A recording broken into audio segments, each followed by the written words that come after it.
Alors bonjour à tous, soyez les bienvenus dans cette nouvelle vidéo. Je viens de faire du sport, je viens de faire 9 km et je vais profiter raconter mon histoire. C'est mon histoire que je n'ai jamais racontée sur les réseaux sociaux. Même la plupart de mes amis ne connaissent même pas mon histoire que je vais vous raconter. Il reste jusqu'à la fin de cette vidéo car mon histoire peut aussi t'inspirer. Mon histoire est que les gens voient aujourd'hui Zantia sur les réseaux sociaux en train de faire des vidéos.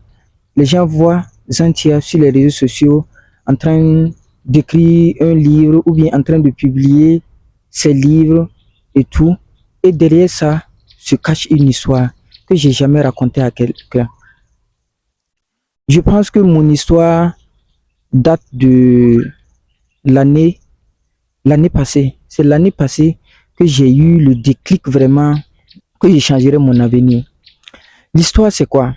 J'ai fait le bac, et en province du Burkina Faso. J'ai eu le bac là-bas et je suis venu à Ouaga. Quand je suis venu à Ouaga, j'ai fait l'université et tout. Comme tout étudiant, on vivait dans la galère et tout. Quand on prend le phone, voilà, c'est la Java. Chacun essaie de faire la best life. Voilà, comme toute personne, chacun essaie de faire la best life. Après ça, je me rappelle qu'il y a un ami qui m'a parlé d'un travail, d'un job et tout, que j'ai fait. Je faisais le job là avec l'université. J'essayais de jongler les deux. Et tout passait bien. On partait dans les provinces. Je connais presque toutes les localités du Burkina Faso. On partait faire voilà, de la prospection pour les cadres scolaires. On dormait dans la bourse et tout. Et voilà, j'étais fier de ça parce que ça me permettait de découvrir beaucoup de choses et c'était super avec moi. Après ça, c'est en 2019 que j'ai créé mon propre entreprise. J'excellais dans l'entreprise. Bon, je gagnais pas mal de clients, je gagnais ma vie et tout. Et je suis fier de moi. J'ai dit que non, c'est la réussite, c'est la vie c'est bien et tout. Et c'est l'année passée que les choses ont commencé à changer. C'est l'année passée vraiment que j'ai eu des problèmes. Je n'ai jamais raconté le décès de mon enfant. L'année passée, voilà, j'ai eu une femme, elle était enceinte et tout. J'étais content. Voilà, j'ai dit que non, c'est fini, j'ai réussi et tout. Je trouve que la vie était douce, la vie était bien. Alors, on partait chauffer, on buvait la bière et tout, on mangeait la viande. Et d'un coup, la vie a changé. La femme a piqué éclampsie sévère. Je pense que c'était à 42e semaine de la grossesse que la femme a piqué pré-éclampsie sévère et l'enfant est parti. Quand l'enfant est parti, quand l'enfant est décédé dans le ventre, il fallait vraiment trouver un moyen pour évacuer la grossesse. Et on croyait même pas. Voilà, moi j'y croyais pas. Je croyais pas à mes yeux et tout. Donc j'ai dû faire, quand ils ont dit que l'enfant là ne vivait plus, je me rappelle qu'en son temps, j'avais une cousine qui était à l'hôpital. Et puis la cousine m'a appelé que mon frère, comme tu es mon frère et que tu es garçon, je vais te dire la vérité. Le docteur a fait l'échographie, mais l'enfant ne vit plus. Mais comme toi tu es garçon, je vais te dire pour que vous fassiez ce que vous pouvez faire pour que la femme puisse avoir la santé. Parce que l'enfant n'est plus. Et ça, j'ai réfléchi 2 fois. Il dit non, j'y crois pas encore.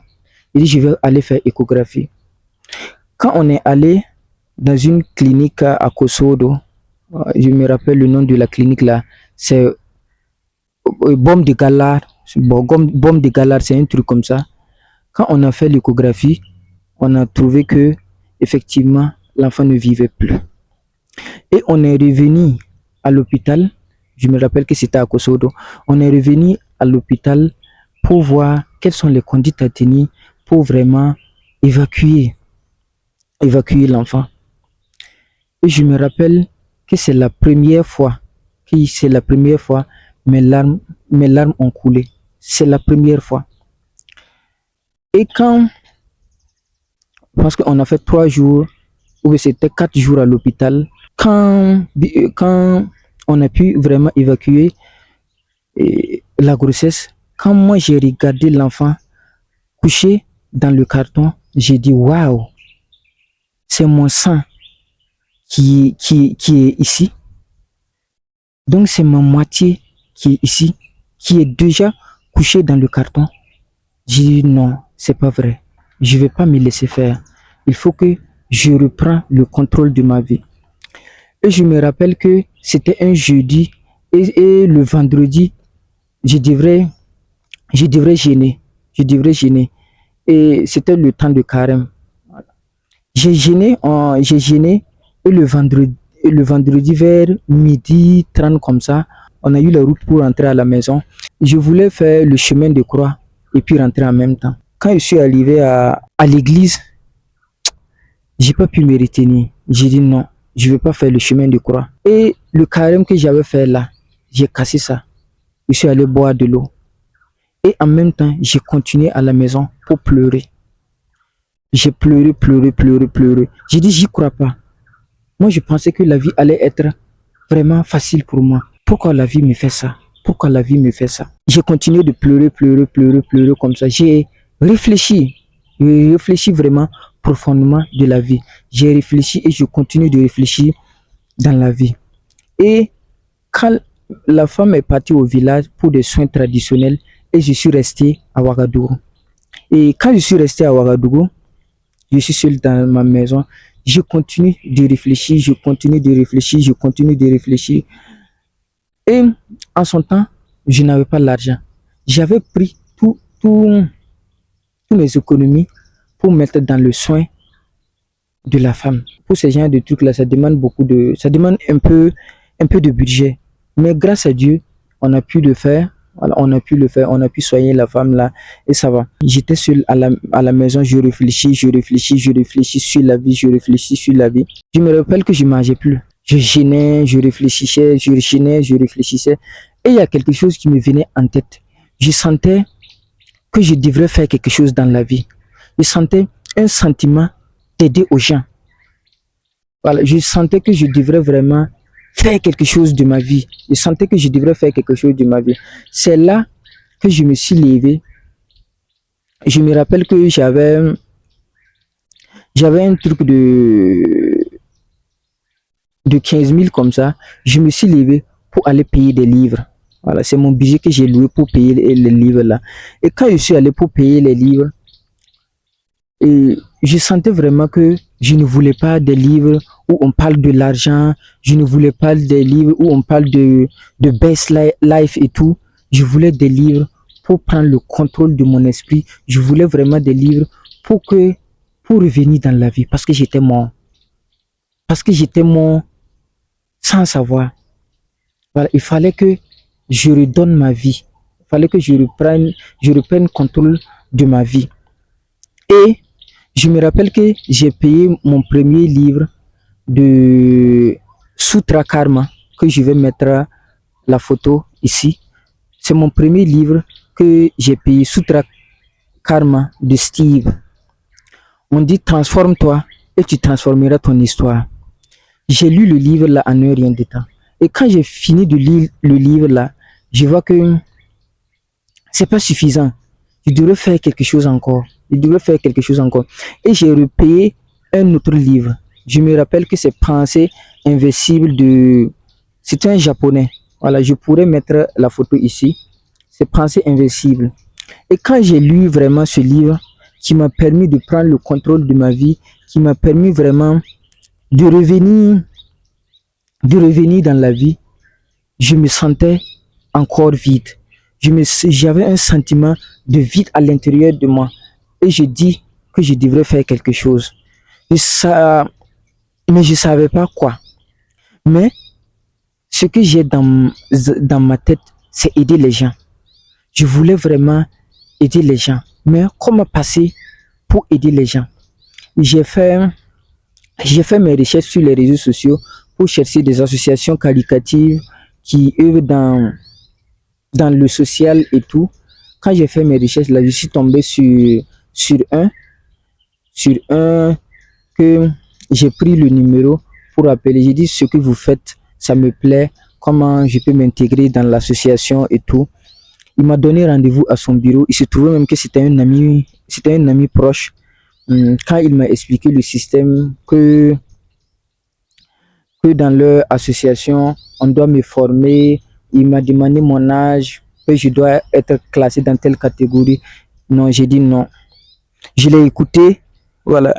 Mais ça, je n'ai pas dit non sur place, mais ça rentre pas dans mes principes. Ça rentre pas dans mes principes. Donc, je voulais vraiment un sentiment, je voulais vraiment un cadre où je vais aider les gens sans contrainte, où je vais aider les gens sans qu'on m'impose des trucs comme ça là. Je vais aider les gens de façon honnête. Je vais aider les gens de façon à cause de Dieu. Je ne veux pas aider les gens par condition. Et je l'ai laissé. Je me rappelle que j'ai discuté avec un de mes amis aussi au bureau, lui aussi qui avait ce même sentiment. Voilà, on voulait former nous deux. Voilà, pas une association, mais on voulait louer un budget qu'on qu'on va, je sais pas, peut-être 2 fois dans l'année, peut-être un 50 000 francs, un 100 000 francs, qu'on va payer des kits partagés aux orphelins, qu'on va payer des kits partagés aux plus démunis. On avait pensé à ça. Et on était vraiment dans ce projet. Et en même temps, je me sentais toujours, voilà, ce vide en moi. Je me sentais toujours ce vide en moi. Je dis que non, je dois faire quelque chose. Je dois faire quelque chose. Et il y a quelque chose qui est venu dans ma tête. Je dois écrire un livre. On dirait c'est quelque chose qui a soufflé. Voilà, le titre de mon livre dans mon oreille. Je sais pas c'est quoi. Pour nommer le livre là, le parcours de mon âme. Le parcours de mon âme, c'est pour dire que c'est pas mon histoire que je suis en train de raconter. Je suis en train de raconter comment reprendre le contrôle de sa vie. Comment, au-delà des illusions, on peut vraiment retrouver sa vraie vie. On peut vraiment reconnecter sa vie à son âme. Parce qu'il ne faut pas oublier que au-delà de notre corps, on est constitué d'âme, l'esprit et l'esprit aussi. Comment on peut nourrir notre âme? Et j'ai commencé vraiment à écrire le livre. J'ai commencé à écrire le livre, écrire l'introduction, j'ai commencé à écrire, à écrire, à écrire, à écrire, à écrire, à écrire. Et les idées me venaient comme ça. Quand je prends le papier comme ça, si c'est pas que ma mère est fatiguée, je peux tout écrire parce que j'ai tout dans ma tête. Je peux tout faire. Donc j'ai commencé à écrire, à écrire, à écrire, à écrire, à écrire, à écrire. Et en même temps, ce n'est pas suffisant. J'ai dit, je dois m'exprimer, je dois dire au monde qui je suis au fond de moi. Je ne dois pas cacher la personne que je suis. Je dois prendre le contrôle de ma vie. Je ne veux pas laisser les situations, les épreuves prendre. Je ne veux jamais laisser les épreuves prendre les dessus. Donc, j'ai lancé ma chaîne YouTube que tu peux aller regarder. Le nom là, c'est Zantia. Quand j'ai lancé ma chaîne YouTube, je me rappelle que ma première vidéo, j'ai commencé la vidéo à 19 h et j'ai terminé la vidéo à 2 h du matin. C'est concernant la procrastination. Je me rappelle que c'est avec ce même habit que j'ai porté pour faire la vidéo. Je sentais que je devrais faire quelque chose dans ma vie. Mais c'est quoi? Et quand j'ai lancé ma chaîne YouTube, j'essaie de parler. Au début de ma chaîne, quand vous regardez, je parlais de douleur, de douleur, de douleur, de douleur. En réalité, je suis en train de parler de ma vie. En réalité, je suis en train de parler des épreuves que je traverse.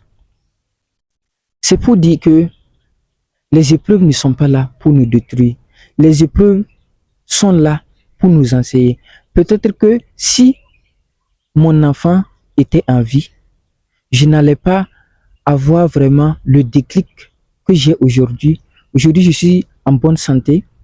Aujourd'hui, je suis discipliné parce que je me suis abonné à la salle de sport. Je fais le sport aussi dans la forêt, comme je suis venu faire aujourd'hui. Je suis en bonne santé. Voilà. Côté finance, je ne suis pas riche, mais j'arrive vraiment à subvenir à mes besoins et je suis fier de ça. Et en plus de ça, je suis créatif. Quand je dis je suis créatif, mon, mon cerveau tourne à chaque fois. Ça veut dire que mon cerveau est fluide. Ce que je veux faire, je peux le faire. Alors, je suis créatif. Même si j'ai des projets. Voilà, il y a mes amis qui peuvent témoigner. À chaque fois, j'envoie des projets.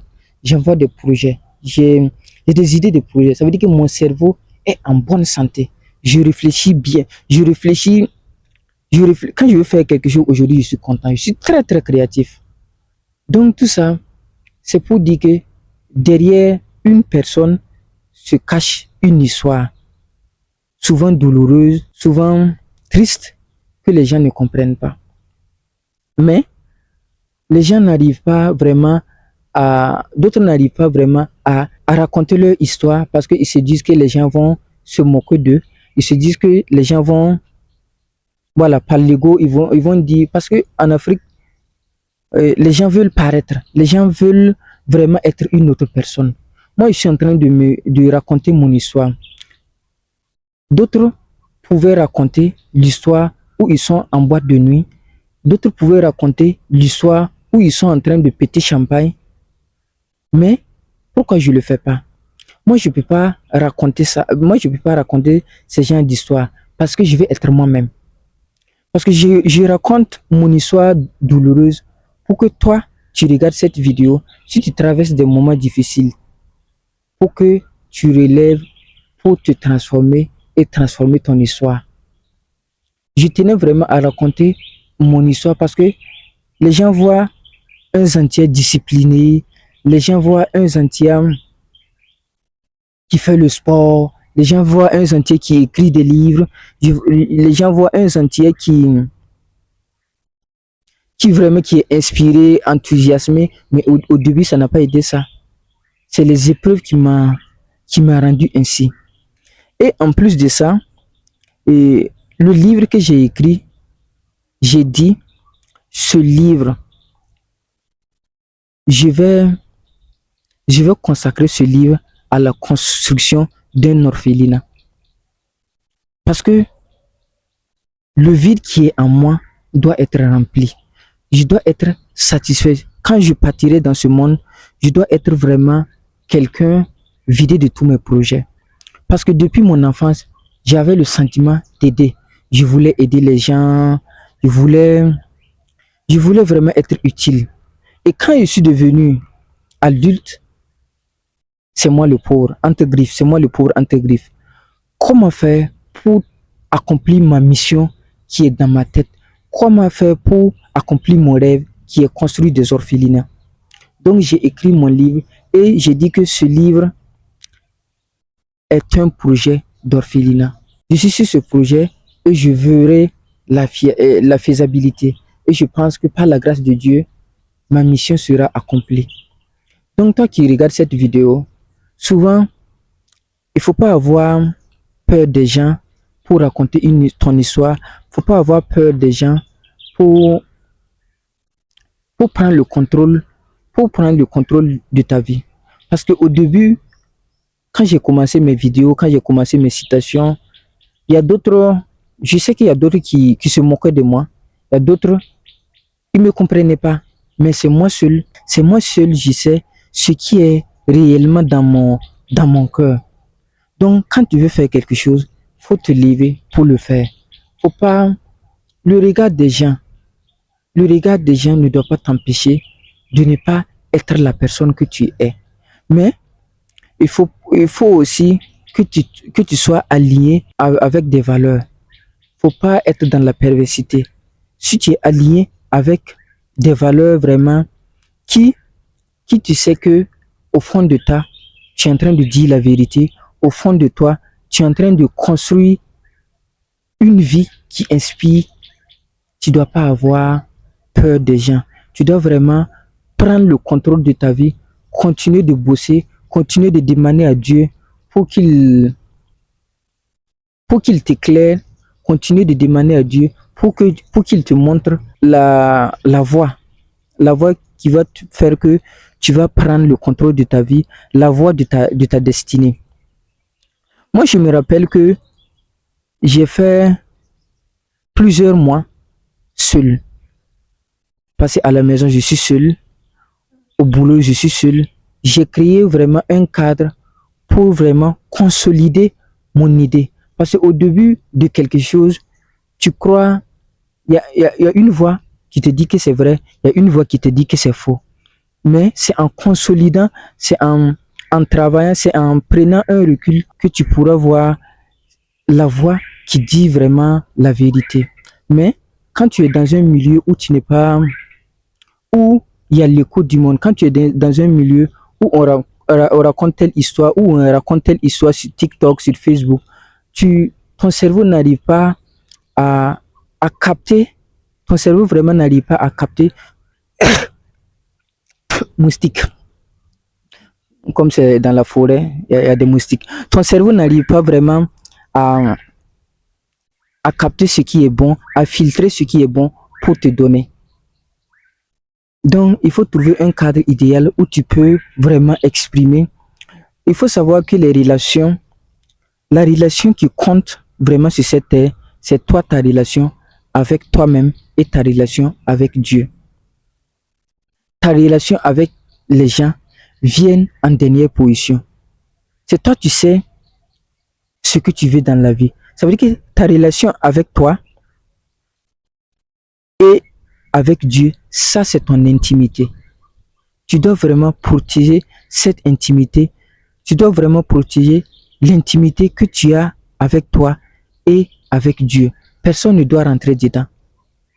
Ouais, tu dois prendre vraiment conscience que cette vie, on la vit une seule fois et on ne doit pas le regretter. Je pense que mon histoire t'a inspiré. Si cette vidéo t'a plu, n'oublie pas de me laisser un like et si ce genre de contenu t'intéresse, abonne-toi à ma chaîne et à très vite.